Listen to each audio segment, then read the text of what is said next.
Yesterday, we had started with a reading and explanation of the play While the Auto Waits. Today, we shall be completing the lesson. In the play yesterday, children, we came across a young girl and a young man, a young boy, who were not disclosing their true identities. The girl had revealed herself to be of the elite class, while the man was a commoner. He said that he was a commoner and that he worked at a restaurant. Let us read on the play further to understand what happens next. When the young man says that I work in a restaurant, the girl, she shirked a little and she asked him, she wanted to confirm if he was working as a waiter. The young man said, not a waiter, I'm a cashier in the restaurant over there. So he says that he wasn't working as a waiter, he was working as a cashier over there in the restaurant. The girl with a strange, suspicious look, that one there? And he nods, that one? So she says she wants to confirm the one that they could see maybe across the park. She confirms. She says, is it that one over there? And she's a little suspicious about him. And the young man says, yes. And the girl, she's a little confused. Are you sure? She says, are you sure that you're working in that restaurant? The young man says, quite sure. The girl, she has some doubt, she says, and suddenly the girl consults a tiny watch set in the bracelet of a rich design upon her wrist. She rises with a start. With a start means all of a sudden she stands up. She checks the time. Now it's time for her to leave, and she rises up from the bench. Oh, she says. And the young man asks her, what is it? What's wrong? I am late for an important appointment. And she says that she was becoming late for an appointment. An appointment? Yes. Some sort of ball or oh yes. The girl says yes, a ball or something. Will I see you again? The young man asks. The girl says, I do not know. I must go quickly now. Perhaps you noticed an automobile at the upper corner of the park as you came. One with a white body. So she says, I have to rush now. I need to leave. Maybe you notice that automobile. Automobile over here is used for the car in which she had come. The white one, she says. And the young man says, knitting his brows strangely. Knitting his brow means that crossing his head, trying to wonder. And red running gear. And he says, and the one that has the red running gear. The girl says, yes, I always come in that. Perry waits for me there. Perry is the chauffeur. He thinks I'm shopping in the departmental store across the square. Think of the life in which we must lie even to our chauffeurs. Good night. And she says that my chauffeur, he always keeps waiting for me in the car itself, and he thinks that I'm shopping in the departmental store.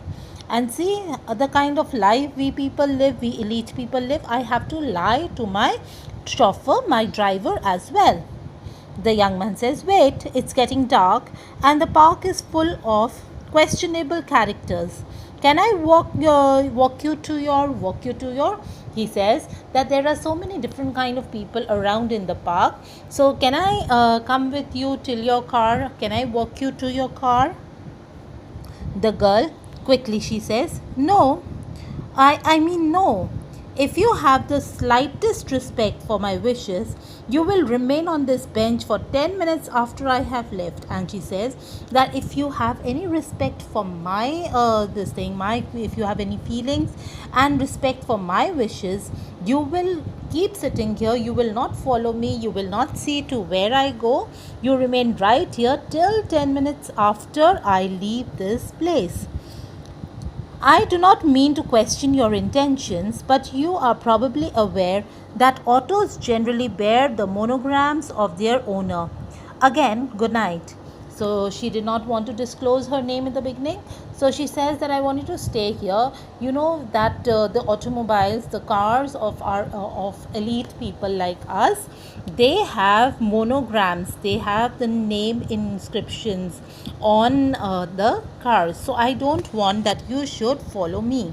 And once again she said good night to him. Suddenly, a waitress approaches wearing a dirty uniform, clearly just coming off her shift. So, and after the girl says this, that she'll be going alone, a waitress comes rushing towards them, and it could be clearly seen from her dirty uniform, the apron and all that she was wearing, the uniform of a waitress that she was wearing. Seeing that, it was clear, very clear, that she had just finished off with her shift. When the waitress comes towards her, the waitress says, Mary Jane, what on earth are you doing here? Don't you know what the time is? And the waitress, rushing to her, she starts screaming at her, Jane, what are you doing here? What, you don't know what the time is? And the girl, a little flustered. Flustered means confused. Now she's embarrassed. To whom are you speaking, madam? Waitress says, to whom am I? To you? Who else do you think you mean? So she says that I'm speaking to you only. To who else do you think I am going to, that I'm talking to? You ninny. Ninny over here means a stupid girl, you stupid girl. Of course I'm talking to you. The girl says, then I'm sure I don't know what you're talking about. And then she says, then if you're talking to me, then I don't know what exactly you want to say. The waitress says, your shift started 15 minutes ago. Mr. Witherspoons is in rage. Witherspoons is in rage means the master, he is angry. He is annoyed. This is the third time in this month that you've been late. You'd better get there and change into uniform before he fires you. So the waitress, she warns her. She says, it's the third time in this very month that you have been late. And now today you are late by 15 minutes, and the master, Mr. Witherspoon, he is very annoyed, and you better rush back to work, otherwise he'll fire you. Fire you means he will throw you out of the job. The girl still pretends that she's not being able to understand. The waitress says, go now. I know you can't afford to miss a paycheck. So she says that you better rush now. Don't stand and stare at me over here. I know you cannot miss your salary. That if you don't reach, you will not get your salary, and you cannot afford that. The girl, trying to maintain her dignity, you must have me confused with someone else. So the girl, again, before the gentleman, she had said that she belonged to the elite class, from the royalty, from the inner circle of the society. But now it was being revealed that she was only working as a waitress in the restaurant. So, but before the gentleman, she was trying to maintain her dignity, that he should not get to know. And she says that I really don't know what exactly are you talking about. You must have confused me with someone else. The waitress said, confused with? Why, Mary Jane Parker, we've known each other for 3 years. We exchange shifts. And why are you wearing that ridiculous hat? And the waitress says that I have confused you with someone. We have been working together for 3 long years together, and today you say so. And why are you dressed up in such a way? Why are you wearing this fancy hat? The girl to the young man, I'm sorry, Mr. Parkin blogger. And she apologizes to the man for the scene that was created. The young man again corrects his name, Parkinstacker. Parkinstacker, the girl says again. And waitress, she questions, Parkinstacker? Now this name sounded familiar because it was one of the most renowned names in the in the elite class of the society. The young man confirms. Confirms means he says once again, yes, Parkinstacker. Waitress says, as in the Parkinstacker from the society pages? The girl, she herself did not recognize. She says, the society pages? The young man says, if only I was so fortunate. And then Being very humble, he says, oh yes, yes, I am that fortunate. Girl says, you must excuse me. My chauffeur is waiting. Now the girl again, she does not want to disclose her real identity before the man, and she says that my chauffeur is waiting. And coincidentally, the car that she is talking about, the automobile that she is talking about, is actually Parkin Stackles. So the waitress says, chauffeur, what kind of airs are you putting on? You never had a chauffeur in life. You don't even own an automobile. And the waitress says, what are you talking of? How can you you have never had a chauffeur, and you have never owned a car also to own a chauffeur at all. The girl says, I do. Since when? The waitress asks. Since? Oh, get away from me. I don't know you. The girl doesn't want to disclose that she knows the lady. The waitress says, don't know me? You are hallucinating. I'm going to tell your mother. Hallucinating? That you are only seeing or hearing or something that doesn't really exist. You are just thinking of yourself to be of an elite society and not recognizing people like me. But then I'm going to complain to your mother about this.